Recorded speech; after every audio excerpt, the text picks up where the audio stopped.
परमार्थाय प्रतिबोधितां भगवता नारायण स्वयं व्यासेन गीतां पुराण मुनिना मध्ये महाभारतम् अद्वैतामृतवर्षिणी भगवती अष्टादशाध्यायिनी अमृत्वामनुसंदधामि भगवद्गीते गौडेशिनी।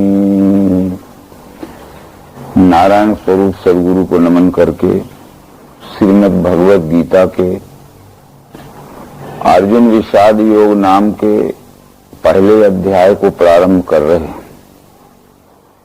सबसे पहले बतलाना ये जरूरी है, इसका नाम भगवद गीता क्यों है।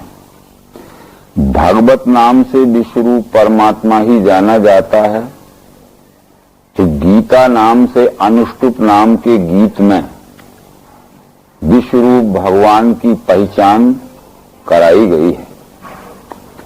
गीता अनेक हैं और भगवद गीता आज सार्वदेशिक, सार्वकालिक और सार्वजनिक खंडन मंडल रहित पृथ्वी मात्र के मनुष्यों के लिए एक सरीखा ही, एक ही सिद्धांत का बोध कराने वाला दर्शन योग है। भगवद गीता का पहला अध्याय जहां से शुरू होता है वो भीष्म पर्व के अंतर्गत दोनों सेनाएं जब कुरुक्षेत्र के मैदान में अपनी अपनी परस्पर विजय की इच्छा लेकर इकट्ठी हो गई थी और अर्जुन भी अपनी सैन्य के साथ कुरुक्षेत्र के मैदान में आ चुका था। संजय 10वें दिन भारत युद्ध देख के कुरुक्षेत्र के मैदान से भीष्म का पराभव होने के पश्चात हसनापुर में आया और 10 दिन का विगत समाचार धृतराष्ट्र को संजय ने सुनाया। धृतराष्ट्र पूछता है संजय से कि धर्म भूमि कुरुक्षेत्र तहां युद्धार्थ जो गए, पुत्र मेरे पांडुपुत्र शवों ने कर्म क्या किया। यानी पहले दिन से लेकर 10वें दिन तक प्रतिदिन किस किस तरह की मोर्चेबंदी की गई, कौन कौन का युद्ध हुआ और प्रतिदिन उस युद्ध के परिणाम क्या होते रहे, और 10 दिन युद्ध होने के पश्चात ये युद्ध के परिणाम का क्या अंदाज लग रहा है कि विजय किसकी होगी। ये सब बातें धृतराष्ट्र के प्रश्न में सूक्ष्म रूप से समझने के लिए लक्षित हैं। ये सब प्रश्न सुनकर धर्म भूमि कुरुक्षेत्र, दूसरा अर्थ अध्यात्म पक्ष में ये हो सकता है यदि ब्रह्मांड का कुरुक्षेत्र ये विश्व है, विश्व के सब मनुष्य ब्रह्मांड रूपी क्षेत्र में अपने अपने स्वकर्म कर रहे हैं, तो जीव आत्मा के का कर्म क्षेत्र यह पिंड रूपी शरीर है। हर एक शरीरधारी जीव अपने अपने पिंड रूपी क्षेत्र में अपने अपने स्वधर्म का आचरण रूपी कर्म करे। इसलिए ये कहा जा सकता है कि क्षेत्रे क्षेत्रे धर्म कुरु। क्षेत्रे क्षेत्रे क्षेत्रे हर एक शरीरधारी ये विश्व ही परमात्मा या निश्चय अंतःकरण में धारण करके अपने अपने स्वकर्म को करे।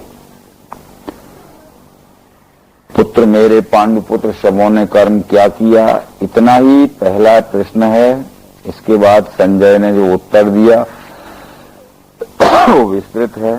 संजय बोला, देख के व्यूह सेना के पांडवों की रचा हुआ, पास आचार्य के राजा दुर्योधन गया कहा। पांडवों की युद्ध की मोर्चाबंदी को देखकर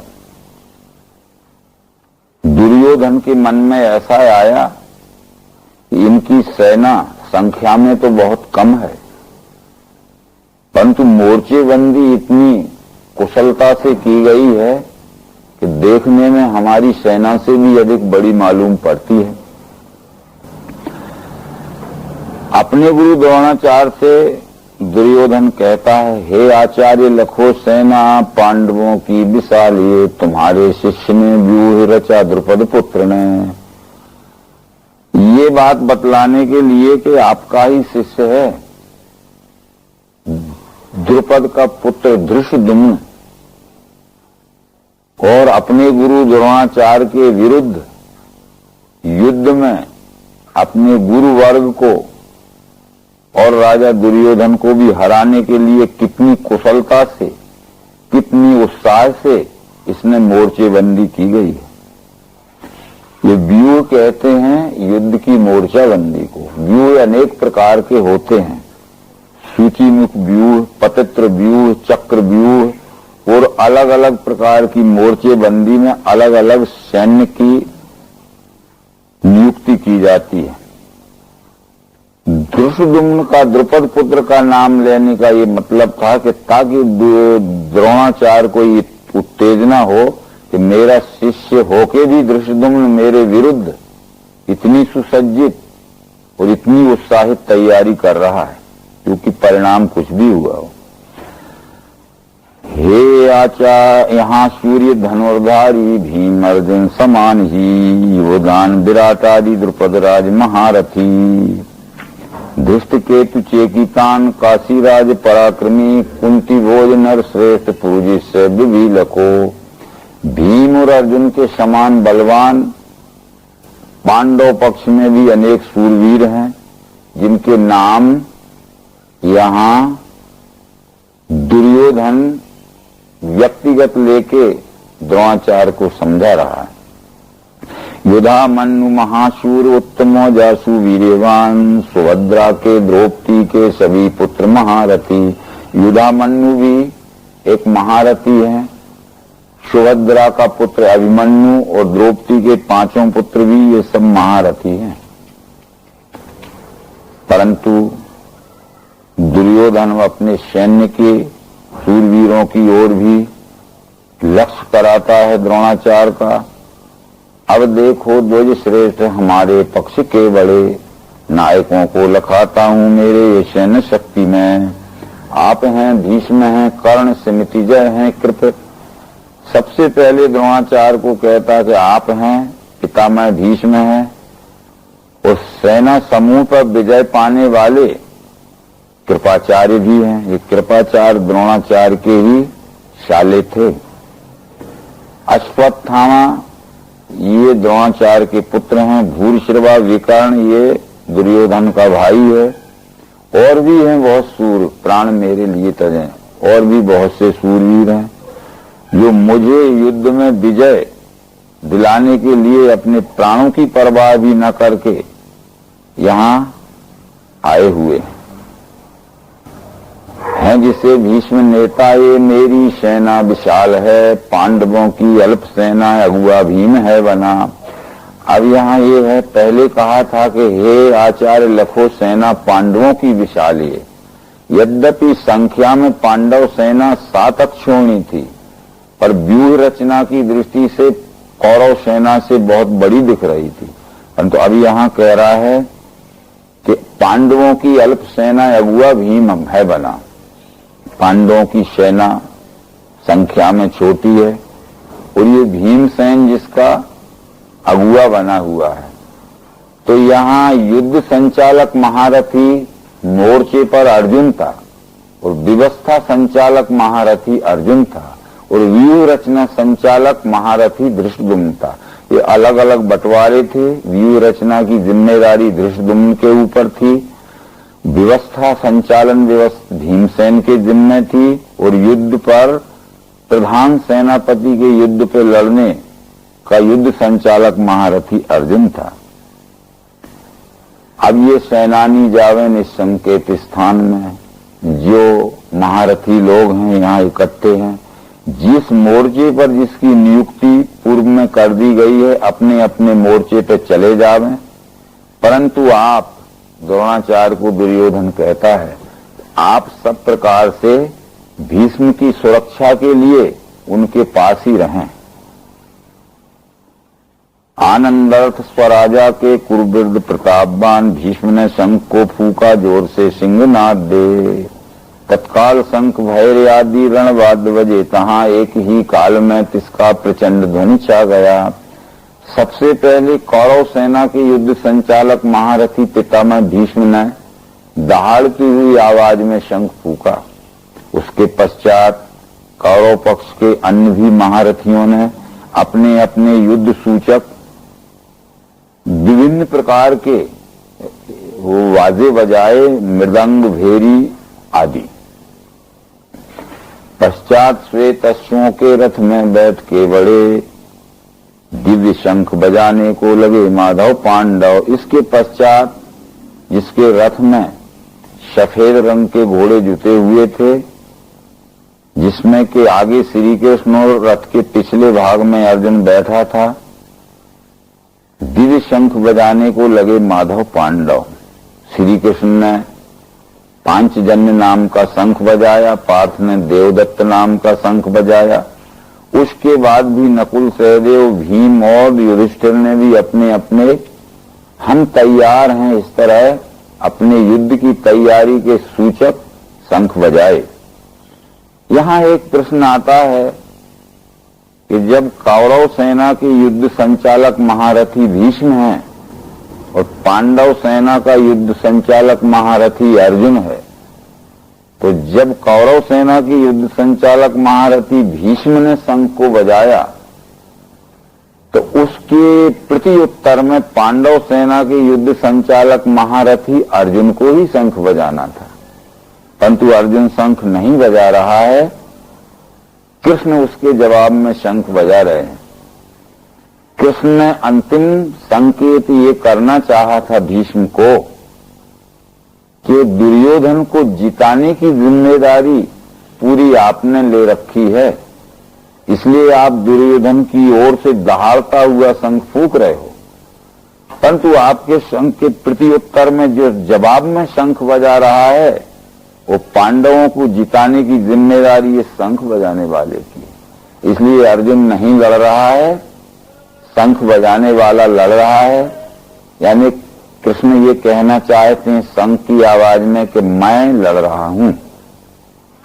यदि अब भी आप समझ रखते हो, बुद्धिवानी रखते हो, तो युद्ध का संकट टल सकता है। ये बात भागवत महापुराण के पहले स्कंद में और महाभारत के शांति पर्व में भीष्म ने कही थी कि मैंने जब शंख बजाया था दहाड़ती हुई आवाज में, तो अर्जुन को बजाना था शंख बराबरी वाले को, परंतु सारथी क्यों शंख बजा रहा है, मैं छत्रत्व के उन्माद में, घमंड में ये बात समझ नहीं पाया था।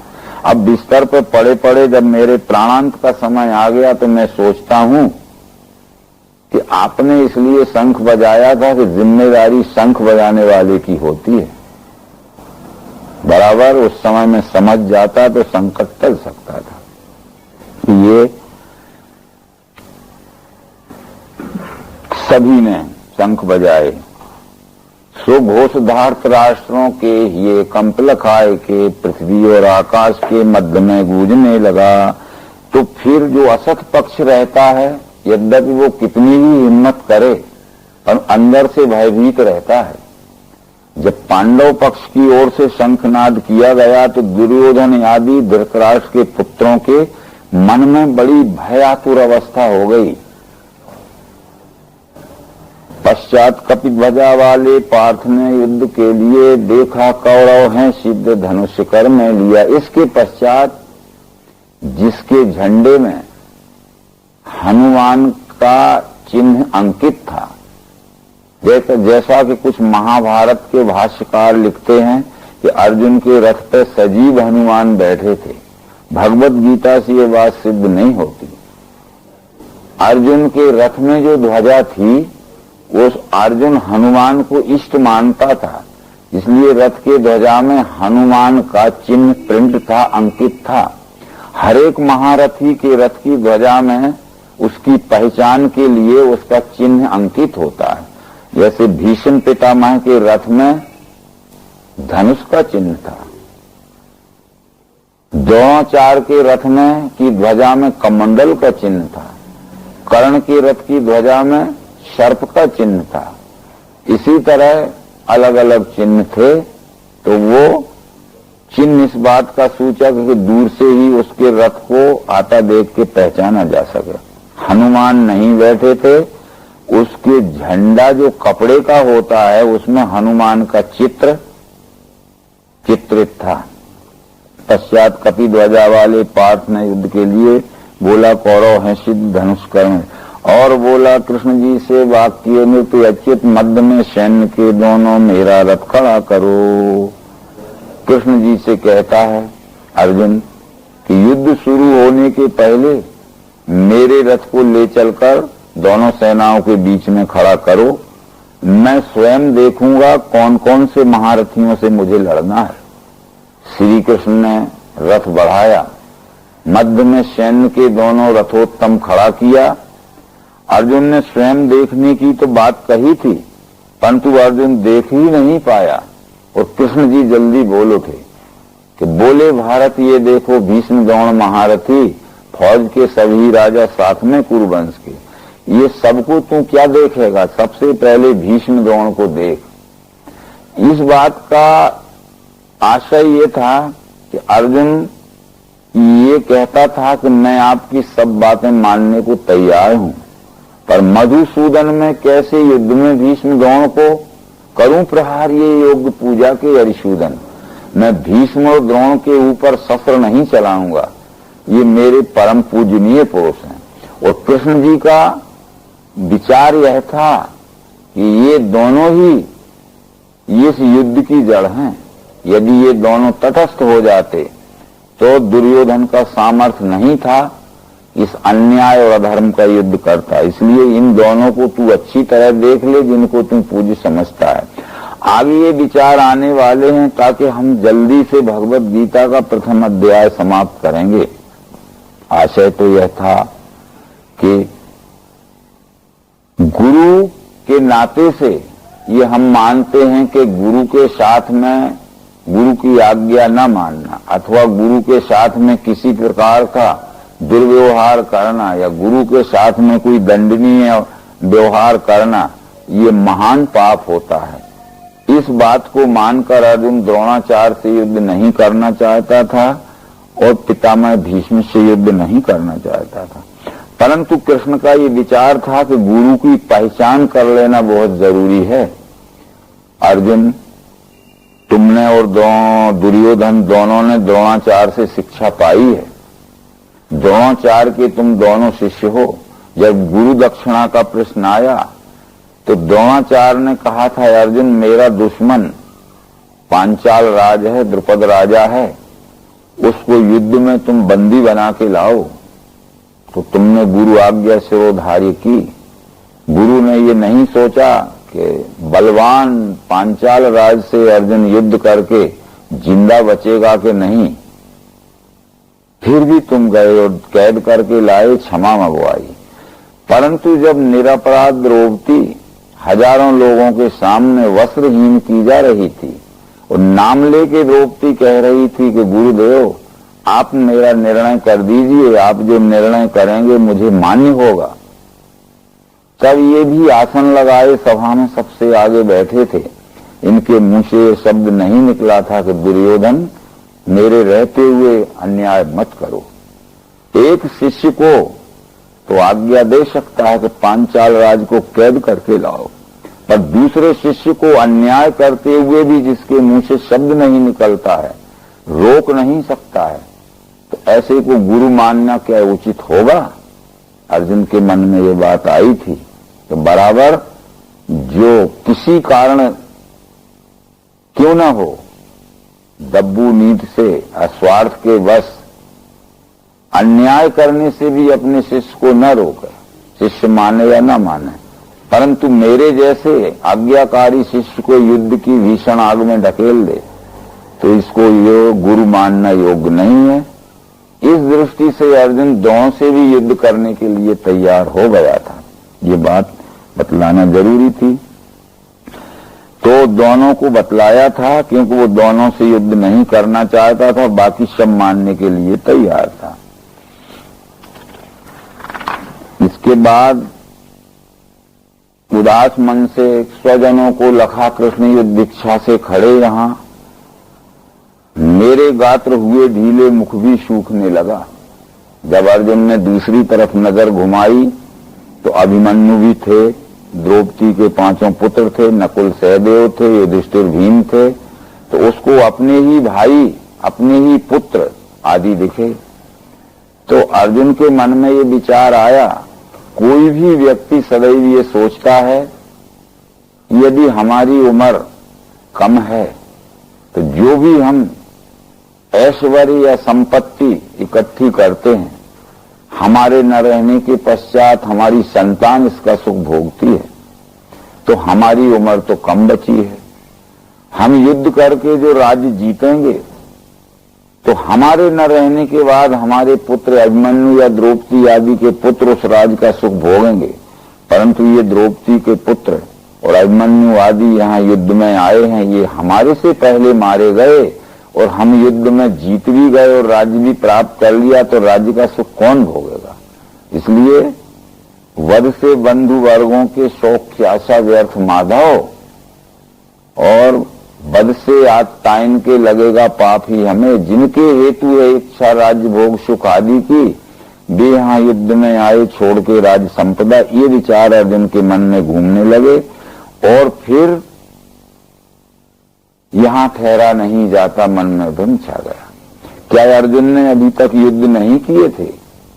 इसके पहले बहुत बड़े बड़े युद्ध किए थे। वनवास के समय में जब भीष्म ने, द्रोण ने और कर्ण ने विराट राज के ऊपर आक्रमण किया था, उस वक्त भी ये दहनला के रूप में था। उत्तर कुमार घबरा गया था और ये भागना चाहता था, तो अर्जुन ने कहा कि भाग भी जाएंगे हम, ये सारथी बन के गया था, तो ये पीछा करके पकड़ेंगे और जान से मार देंगे।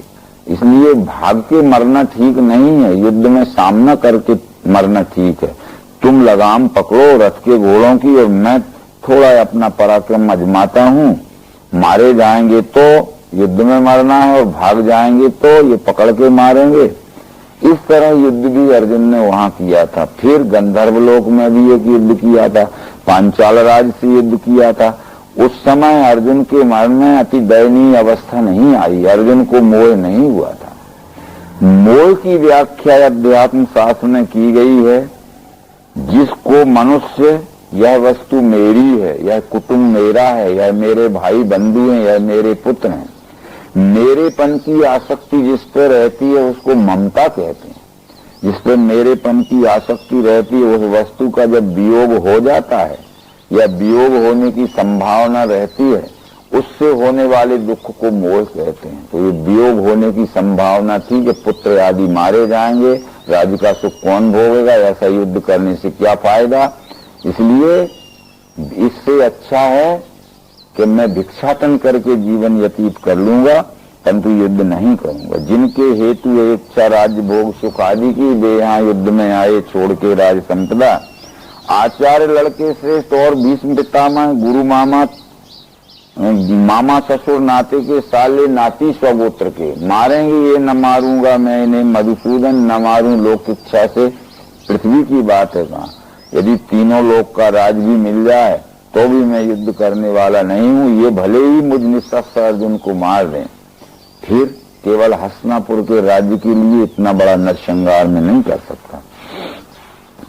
तो ये अवश्य ही भ्रमग्रस्त अवस्था में अर्जुन कह रहा है, बध से आज ताइन के लगेगा पाप ही हमें। ये अत्याचारियों के मारने से हमें पाप ही लगेगा। इससे जो भ्रमग्रस्त अवस्था में अर्जुन के मुंह से प्रश्न निकले, यहाँ ठहरा नहीं जाता, मन में भ्रम छा गया, वो प्रश्न हम देखते हैं श्लोक नंबर 40 से 46 तक हैं। बस इन प्रश्नों का ही निराकरण पूरे भगवत गीता में है। वो प्रश्न तो आज हमारे भी अंधविश्वास में फंसी हुई, रूढ़वाद में फंसी हुई मानवता के सामने हैं।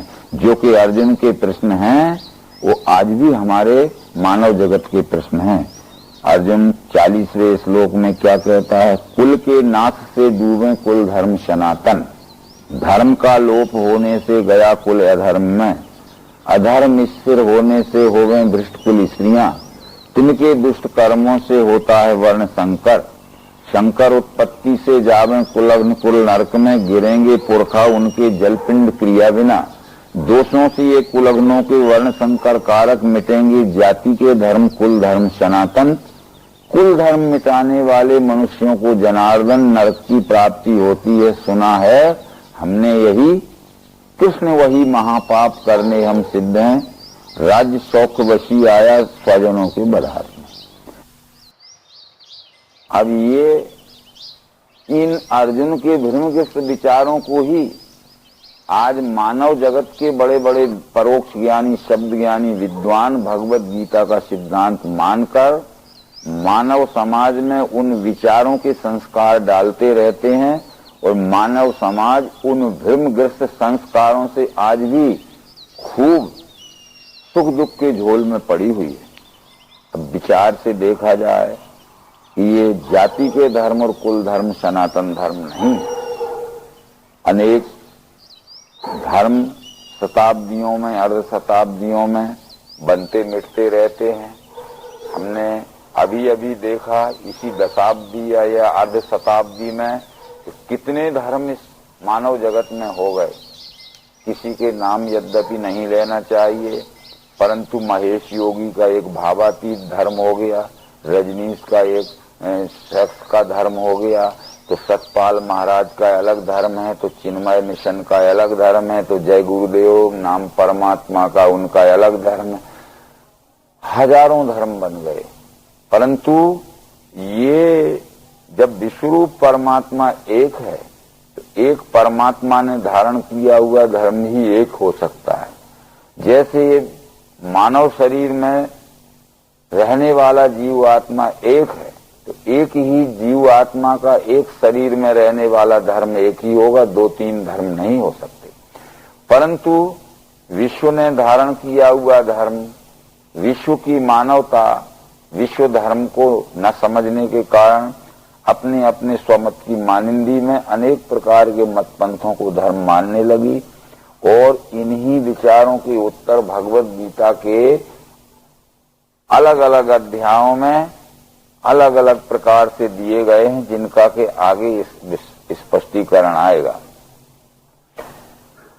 तात्पर्य है क्षमावान शस्त्र त्यागी में सशस्त्र धातराष्ट्रीय, मुझको रण में मारे तो भी कल्याण श्रेष्ठ है। रण में पार्थ ने ऐसा कह के शस्त्र हाथ से रख के रथ में बैठा शोक पूरित चित्त हो। इस तरह श्री कृष्ण जी से अर्जुन ने कह कि मैं युद्ध नहीं करूंगा, और हाथ में जो धनुष बाण पकड़ा था वो छोड़ के रथ के पिछले भाग में बैठ गया और कृष्ण जी से यह कह दिया कि मैं युद्ध नहीं कर सकता। बस अब वो विचार जो करेंगे, यद्यपि इनका कई बार अपन स्पष्टीकरण कर चुके हैं। वर्ण संकर शब्द आया, अधर्म स्थिर होने से होवे भ्रष्ट कुल स्त्रियां। अधर्म क्या है कि मैं जो युद्ध कर रहा हूं इसमें जो नरसंहार होगा ये मेरे हाथों से अधर्म होगा, ये मेरे हाथों से कृष्ण वही महापाप करने हम सिद्ध हैं, वो बहुत बड़ा महापाप होगा। जब इस तरह का अधर्म होगा नरसंहार का, तो असंख्य स्त्रियां विधवा हो जाएंगी। असंख्य स्त्रियां जब विधवा होंगी तो उसमें से कुछ ऐसी स्त्रियां होंगी जो अपना सदाचार युक्त नैतिक जीवन नहीं बिताएंगी, उनको दूसरी गृहस्थी बनाना पड़ेगी, तो अलग अलग उनकी जाति के पुरुष यदि नहीं मिलेंगे और गृहस्थ जीवन बनाना जरूर हो जाएगा उन्हें, तो अलग जाति के पुरुषों से भी वो अपना गृहस्थ जीवन बनाएंगे। अलग जाति के स्त्री अलग जाति के पुरुष से जो संतान पैदा होती है वो वर्ण संकर होती है, ये अर्जुन का मानना था। पर भगवान श्री कृष्ण ये मानते थे कि अलग अलग जाति के स्त्री पुरुषों से जो संतान पैदा होती है वो जाति संकर जरूर है, वर्ण संकर नहीं है, क्योंकि वर्ण नाम गुण का है और गुण कर्म के अनुसार जो सच्चाई के साथ सेवा नहीं करता है वो वर्ण संकर होता है। इसलिए अलग अलग जाति के स्त्री पुरुषों के संयोग से जो संतान होती वो वर्ण संकर नहीं है। पहले तो कृष्ण ने कहा कि मेरी ओर भी तू देख, पार्थ त्रैलोक में सारे मुझे कर्तव्य है नहीं, अप्राप्त प्राप्त करना है सो नहीं मैं कर रहा। मेरी ओर भी देख, मेरे पास जो 8 रानियां हैं ये एक ही जाति की नहीं है। अछूत जामवंत की पुत्री मेरी एक रानी है जिसका नाम जामवती है, वो अछूत जामवंत की पुत्री है। मैंने अछूत की पुत्री को रूपवान गुणवान और स्वस्थ देखकर अपनी रानी स्वीकार किया है और उससे हुए पुत्र पौत्र आदि हैं। और इसके साथ सत्यभामा है, कालिंदी है, जो अन्यान्य मेरी रानियां हैं वे सब एक ही जाति की नहीं है। और रुक्मणी आदि जो हैं वो भी मेरी जाति की नहीं है, अलग अलग जाति की हैं। तो अलग जाति की स्त्रियों से अलग जाति का पुरुष जो वैवाहिक संबंध करता है उससे जो संतान होती वो वर्ण संकर नहीं होती। आज भी हम यही मान रहे हैं। इसलिए हमारी जाति की लड़की के हमारे जाति का ही वर खोजते हैं या हमारे जाति के वर को ही हमारी जाति की वधू खोजते हैं। कितना बड़ा हो गया है और कहते हैं बड़ा अपमान होगा, लोग क्या कहेंगे कि तुम्हें जाति का नहीं मिला इसलिए परजाति में शादी की। परंतु ये बातें आज से 5000 वर्ष के पहले इस मानव जगत में नहीं थी और ये बातें आज भी हिंदू धर्म को छोड़कर किसी भी मत पंथ संप्रदाय में नहीं है। मुस्लिम धर्म में नहीं है, ईसाई धर्म में नहीं है, यहूदी धर्म में नहीं है, बौद्ध धर्म में नहीं है। वो किसी भी जाति की, किसी भी देश की, किसी भी कुल की रूपवान गुणवान और स्वस्थ लड़की ले सकते हैं।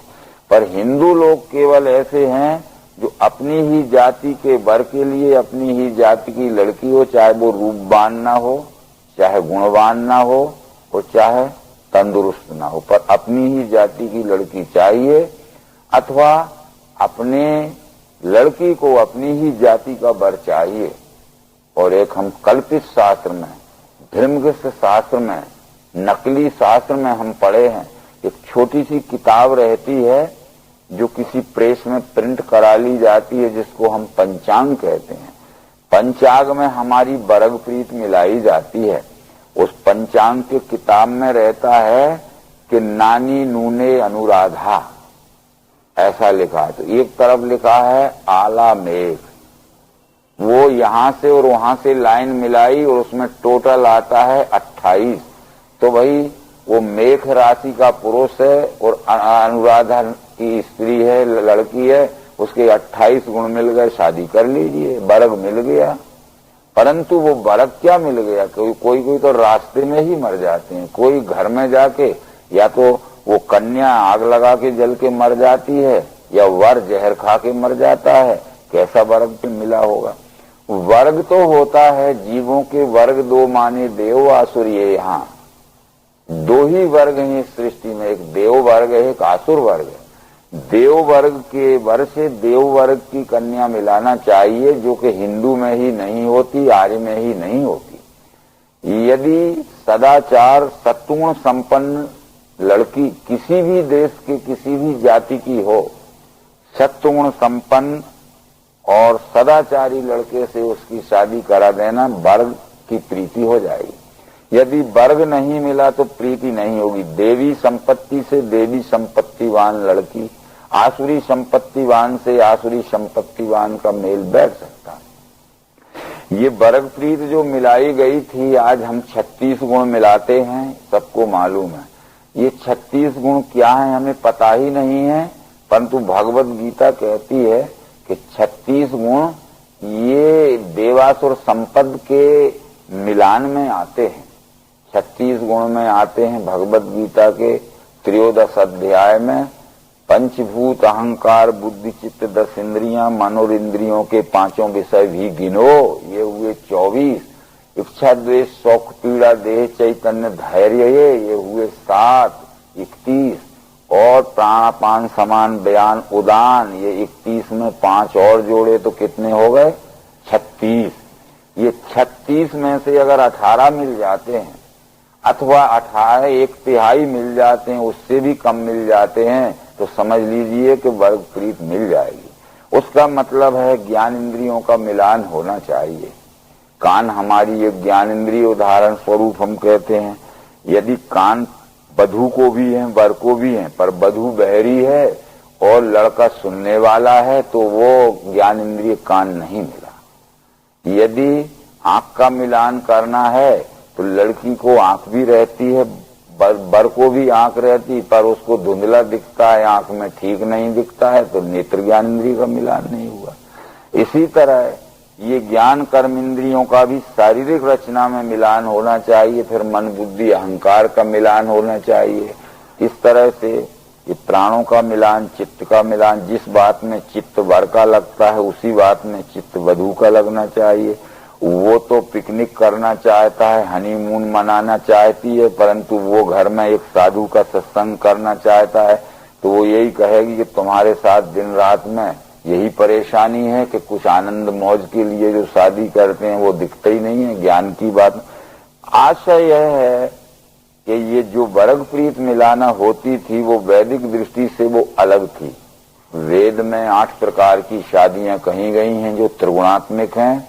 ब्राह्मो देवस तथा आर्षा प्रजापात्य तथा सुरा गांधर्वो राक्षसचैव पैचश्चाशाष्टमोदमा। ब्रह्मदेव आर्ष ये 3 सत्वगुणी शादी हैं, परंतु प्रजापात्य गंधर्व आदि ये रजोगुणी शादी हैं। पिशाच असुर और राक्षस ये तमोगुणी शादियां हैं। इनमें से केवल राक्षसी शादियां रह गई हैं इस समय।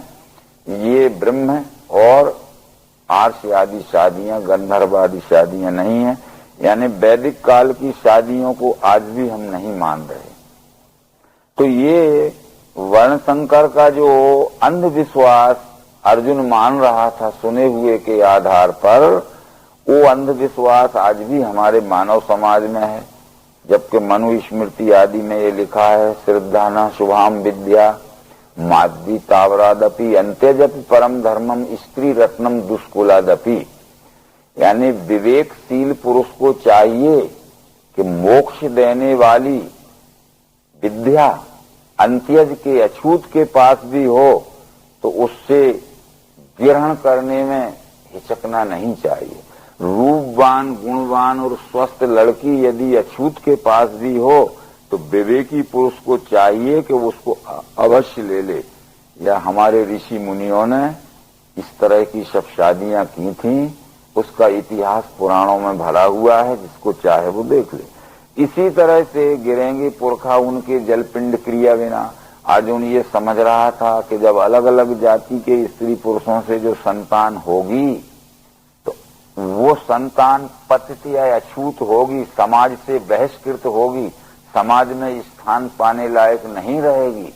ब्राह्मण विधवा से यदि शूद्र का संयोग होके जो संतान होगी तो अछूत संतान होगी, तो उनके पूर्वज मर के जो स्वर्ग में पुरखे बन के बैठे हैं, तो अछूत का पानी जब पितृपक्ष में पहुंचाया जाएगा पुरखों के पास तो वो ग्रहण नहीं करेंगे। यानी प्यास से तड़पते हुए पतंती पितरो हे श्याम लुप्त पिंडोदकिया। वो आकाश से प्यासे तड़पते हुए पुरखे पृथ्वी पे गिर के लोटपोट हो जाएंगे और ये श्राद्ध तर्पण की पिंडदान की क्रिया लुप्त हो जाएगी, जैसा कि हम मानते हैं। तो बराबर ये भी वेद ने नहीं माना है। वो कहते हैं पिंडदान तो करना ही है वेद में, पर ये जीवित पिंडदान करना है विश्व की सेवा में कि मरने के बाद पिंडदान होगा।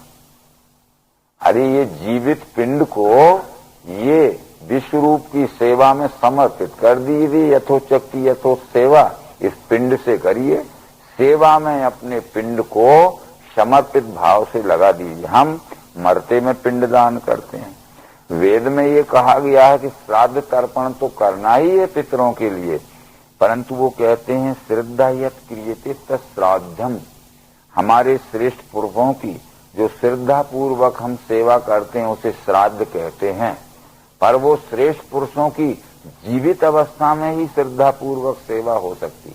यदि वो मर गए, माता पिता आजा आदि, तो मरने के बाद क्या श्रद्धा से सेवा करेंगे। तृप्तियंती तर्पंती येन पितरं तत्तर्पणम। हमारे श्रेष्ठ पुरुषों को, बुजुर्गों को, माता पिता आजा आदि को जो हम तृप्ति पहुंचाने वाले कर्म करते हैं उसको तर्पण कहते हैं। तो जीवित में ही हम उन्हें तृप्त कर सकते हैं, जीवित में भी हम उन्हें श्रद्धा पूर्वक सुख पहुंचा सकते हैं। इसलिए ये पिंडदान, श्राद्ध तर्पण जीवित में ही हो सकता है अपने आदरणीय पुरुषों का। अब हमने उल्टा ये कर लिया कि मरने के बाद हम पिंडदान या श्राद्ध तर्पण करते हैं, तो ये बात सब गलत हो गई। ये सब बातें उपनिषदों में लिखी हैं, जिसका वर्णन आगे आपको पढ़ने को मिलेगा। कठोपनिषद में लिखा है कि नचिकेता का पिता जब गोदान कर रहा था तो नचिकेता ने कहा कि जो तृण ग्रहण करने के लायक नहीं है, जो पानी पीने के लायक नहीं है और जिनके स्तन का मांस सूख कर चमड़ा भी सूख गया है, दूध देने के लायक नहीं है, ऐसे वृद्ध गौदान से क्या फायदा होगा, पाप कर रहे हो आप। तो पिता ने कहा था तुझे मौत ले जाए तो अच्छा है। उसका मतलब ये 4 पांव के जानवर को दान नहीं कर रहा था। बुढ़ापे में उसका पिता कह रहा था कि अब मेरे तन मन धन सब आपके समर्पित है परमात्मा। अब जब आंख में दिखता नहीं है, कान में सुन नहीं पड़ता है, चबाया हुआ अनाज का ग्रास निगला नहीं जा सकता है, पिया हुआ पानी का घूंट अंदर नहीं जाता है, और फिर पुरुषार्थ रूपी सत्कर्म हम नहीं कर सकते हैं जिससे हमें सुख रूपी दूध नहीं मिल सकता है। ऐसे बूढ़े शरीर का गौदान क्या करते हो? जवानी में आपने क्यों अपने को इंद्रियों को समर्पित नहीं किया विश्व सेवा? उसका अर्थ तो यह था कठोपनिषद में, पर ये चतुष्पाद जानवर का अर्थ लगा लिए। बहुत सी बातें हैं जो सर्वार्थान विपरीतांश बुद्धिशापार्थ तामसी, इस दृष्टि से तो वो पिंडदान भी गलत है, वो श्राद्ध तर्पण भी गलत है वैदिक सिद्धांत से, कृष्ण जी के सिद्धांत से, और वो वर्ण शंकर भी गलत है, जिसके सब उत्तर आगे आएंगे। 3रे अध्याय के उन श्लोकों में ये उत्तर दिया गया है वर्ण शंकर का कि अलग अलग जाति के स्त्री पुरुषों से जो संतान होती है वह वर्ण शंकर नहीं होती है। जो अपने स्वभाव नियत वर्ण कर्म को गुण कर्म के द्वारा सच्चाई के साथ सेवा करना त्याग देता है और व्यष्टि सुख के लिए जो छल कपट के अपना स्वार्थ पूरा करता है वह वर्ण शंकर होता है। कहा था कि पार्थ त्रैलोक में सारे मुझे कर्तव्य है नहीं, अप्राप्त प्राप्त करना है सो नहीं मैं कर रहा। अर्जुन, तीनों लोकों में कोई ऐसी वस्तु नहीं है जो मुझे प्राप्त ना हो। मैं कुछ भी ना करूं तो भी मुझे सब कुछ प्राप्त है, मेरा सुखमय जीवन चल सकता है। परंतु मैं भी प्राणी मात्र को सुख पहुंचाने के लिए अपने स्वभाव गुण से सेवा कर रहा हूं। आलसी बन के जो मैं यहाँ कर्म करूं नहीं तो सब मेरा ही पार्थ करेंगे अनुसरण। मैं निष्क्रिय होके बैठ जाऊं और अपने गुण कर्म के द्वारा प्राणी मात्र को यथोचित सुख पहुंचाने का प्रयत्न न करूं तो ये सब लोग मेरा ही अनुसरण करेंगे। जो मैं स्वकर्म त्यागूंगा लोगों का नाश ही किया, बना शंकर का करता प्रजा हंतार भी हुआ। अपने स्वकर्म को मैं त्याग देऊं तो मैं वर्ण शंकर हो जाऊंगा और मेरे देखा देखी सभी लोग अनुसरण करके वर्ण शंकर हो जाएंगे। ये निश्चित उत्तर था जो कि भगवत गीता पढ़ने वालों ने कृष्ण जी का दिया हुआ उत्तर वर्ण शंकर के विषय में नहीं समझा, केवल अर्जुन के मुख से निकले हुए भ्रमग्रस्त प्रश्न को ही भगवत गीता का सिद्धांत माना और आज अर्जुन के मुख से निकले हुए भ्रमग्रस्त प्रश्नों को ही भगवत गीता का सिद्धांत मान के देश के बड़े बड़े शब्द ज्ञानी भगवत गीता का निर्भय प्रतिपादन कर रहे हैं और भ्रम में फंसे हुए और लोगों को भ्रमित कर रहे हैं।